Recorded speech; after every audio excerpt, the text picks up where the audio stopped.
কি করছিস? দেখ ফোনের মধ্যে লাল পড়ছে, ছাড় এটা। ভিডিও অন করতে কে বলেছে তোকে? কি করছে দেখো একবার।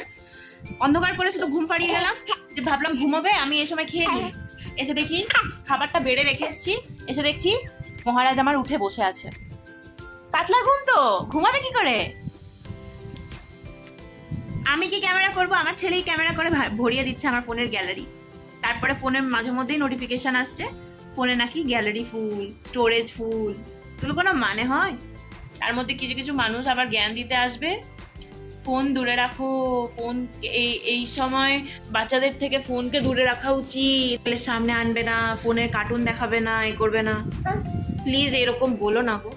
আমি তোমাদেরকে একটাই রিকোয়েস্ট করতে চাই, তোমাদের এই লেকচারগুলো শুনে, এই ফ্রি লেকচারগুলো, অ্যাডভাইসগুলো শুনে পড়ে, যে তোমরা দয়া করে আমার ঘরে এসো আর আমার কাজগুলো একটু নিখুঁতভাবে আমি যেমন করে করি সেমনিভাবে করে দাও।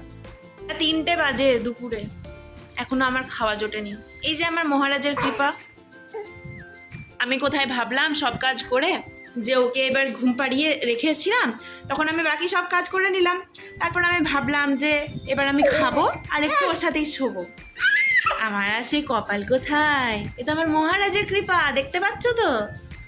তার মধ্যে যারা বলো না যে বাচ্চা ঘুমিয়ে ঘুমিয়ে যখন থাকে তখনই সব কাজ করে নিতে হয়, বা মাকে সেই সময় ঘুমিয়ে নিতে হয়, তোমরা প্লিজ আর এই কথাটা বলো না গো।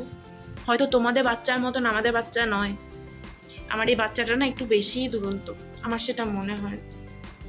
পেড়ে রাখা খাবারও খেয়ে আসতে পারছি না, কি করে খাবো? একে যদি নিচে নামায়, নিচে ময়লা টয়লা সব মুখে দেবে, যদি ওপরে রাখি পড়ে যাবে। কি যে করি না, নাজেহাল অবস্থা আমার।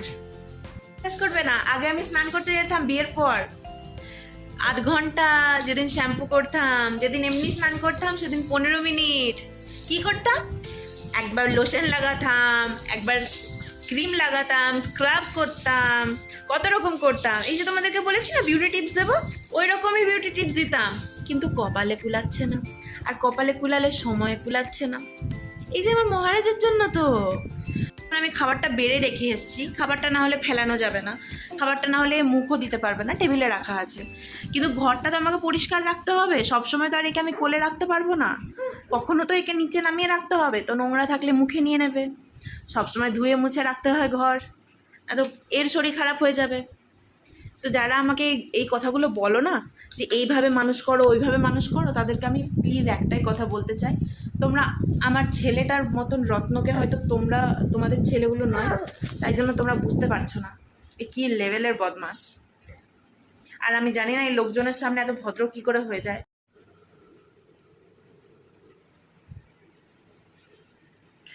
এখন ঘুম পাড়ালাম, যাই আমি এই সময় খাবার খেয়ে নিই, আর যদি কপালে থাকে তাহলে আমি একটু রেস্টও করতে সুযোগ পাবো।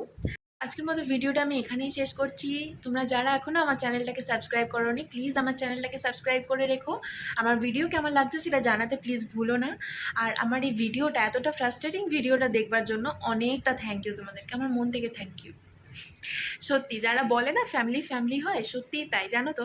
কেননা দেখো, তোমরা তো আমার ইউটিউব ফ্যামিলি, তোমাদের সাথে আমি আমার এত মনের কথা বলার পর সত্যি আমার মনটা খুবই ভালো লাগছে, বিশ্বাস করো, অনেক হালকা লাগছে।